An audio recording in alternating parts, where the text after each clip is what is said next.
بسم اللہ الرحمن الرحیم وإلا فشرطیۃ اے وإن لم یکن الحکم، یعنی اگر حکم نہ ہو بثبوت شیء لشیء، ایک شے کے دوسری شے کے لیے ثبوت کا، او نفیہ عنہ، یا اس کی اس سے نفی کا، فالقضیۃ شرطیۃ، تو قضیہ شرطیہ ہے، سواء کان الحکم فیہا، برابر ہے اس میں حکم ہو، بثبوت نسبت، ایک نسبت کے ثبوت کا، علی تقدیر نسبت اخری، دوسری نسبت کی تقدیر پر، او نفی ذلک الثبوت، یا اس ثبوت کی نفی کا، او بالمنافات بین النسبتین، یا حکم ہو دو نسبتوں کے درمیان منافات کا، او سلب تلک المنافات، یا اس میں حکم ہو اس منافات کے سلب کا۔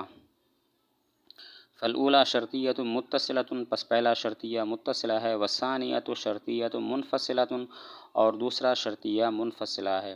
قضیہ شرطیہ یہ ہے کہ جس میں ایک شے کے دوسری شے کے لیے ثبوت یا نفی کا حکم نہ ہو۔ اس کی دو قسمیں ہیں، متصلہ اور منفصلہ۔ متصلہ وہ ہے جس میں ایک نسبت کی تقدیر پر دوسری نسبت کے ثبوت یا نفی کا حکم ہو۔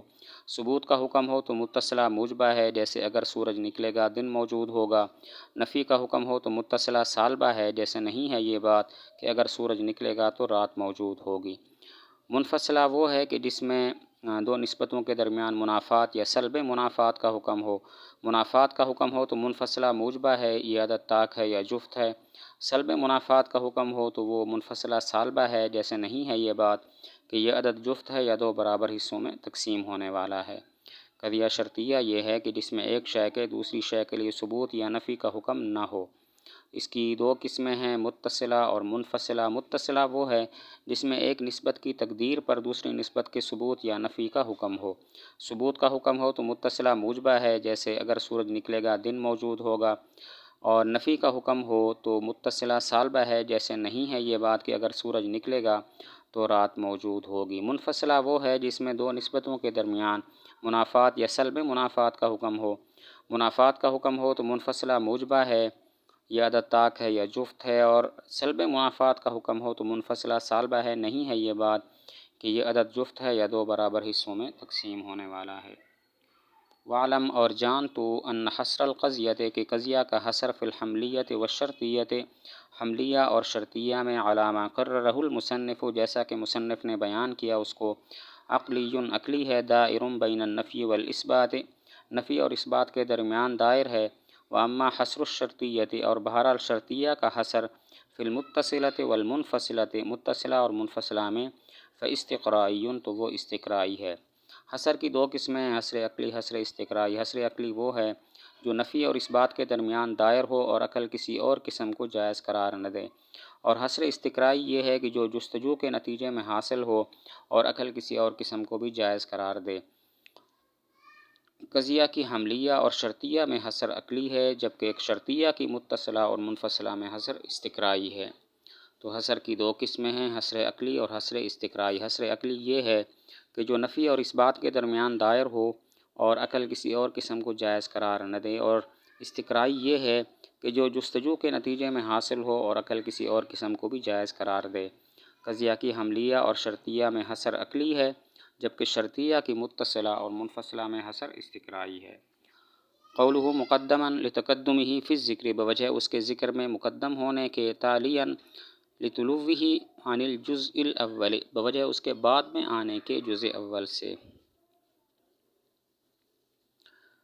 قضیہ شرطیہ کے جزء اول کو مقدم اور جزء ثانی کو تالی کہتے ہیں۔ وجہ تسمیہ یہ ہے کہ مقدم کا معنی ہے آگے کیا ہوا، چونکہ اس کو پہلے ذکر کیا جاتا ہے اس لیے اس کو مقدم کہتے ہیں، اور تالی تلون سے ہے بمعنی بعد میں آنا، چونکہ یہ مقدم کے بعد آتا ہے اس لیے اس کو تالی کہتے ہیں۔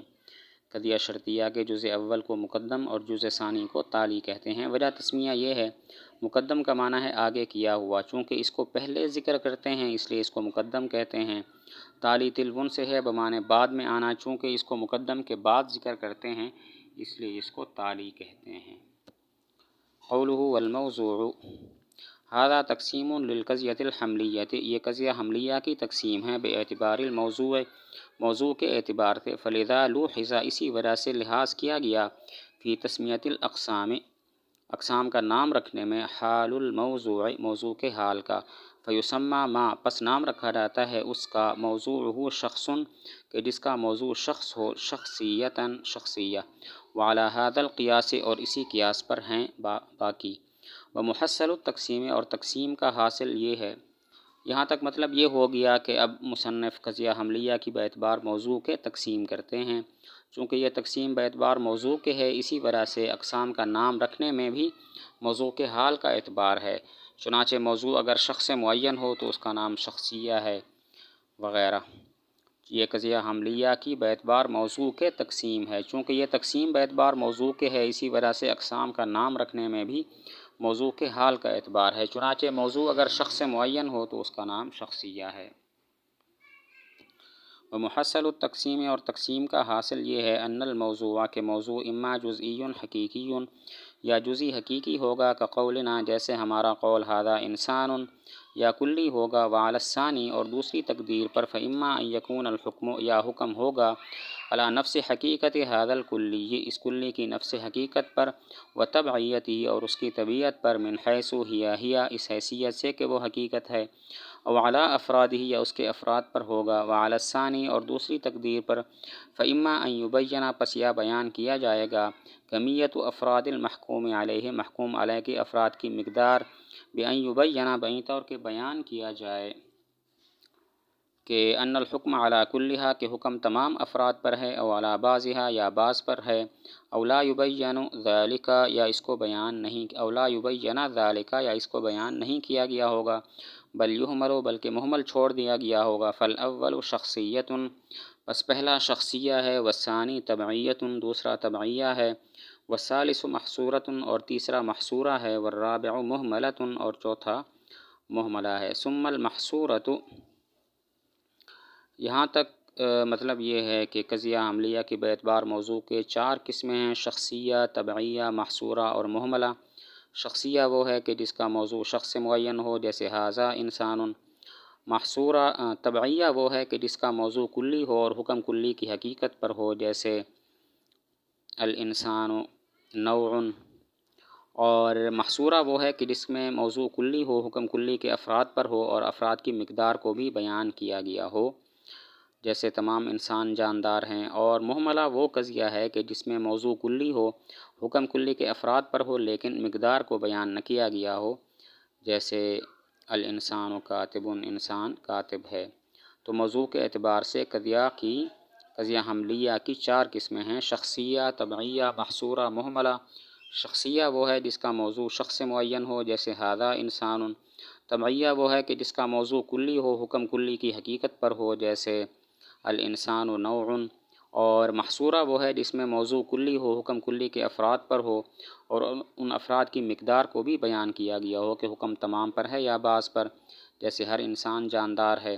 اور مہملہ وہ ہے کہ جس میں موضوع کلی ہو حکم کلی کے افراد پر ہو لیکن ان افراد کی مقدار کو بیان نہ کیا گیا ہو کہ حکم تمام پر ہے یا بعض پر جیسے الانسان کاتب انسان کاتب ہے۔ ثم المحصورۃ پھر محصورہ ان بین فیہا اگر بیان کیا گیا ہو اس میں ان الحکم علی کل افراد الموضوع کہ حکم موضوع کے تمام افراد پر ہے فکلیۃ تو وہ کلیہ ہے وان بینا اور اگر بیان کیا گیا ہو ان الحکم علی بعض افرادہ کہ حکم اس کے بعض افراد پر ہے فجزئیۃ تو وہ جزئیہ ہے وکل منہما اور ان دونوں میں سے ہر ایک اما موجبۃ او سالبۃ یا موجبہ ہوگا یا سالبہ۔ قضیہ محصورہ کی 4 قسمیں ہیں موجبہ کلیہ موجبہ جزیہ سالبہ کلیہ سالبہ جزیہ۔ موجبہ کلیہ یہ ہے کہ جس میں محمول موضوع کے تمام افراد کے لیے ثابت ہو جیسے ہر انسان جاندار ہے۔ موجبہ جزیہ یہ ہے کہ محمول موضوع کے بعض افراد کے لیے ثابت ہو جیسے بعض جاندار انسان ہیں۔ سالبہ کلیہ یہ ہے کہ جس میں محمول موضوع کے تمام افراد سے نفی کیا گیا ہو جیسے کوئی انسان پتھر نہیں۔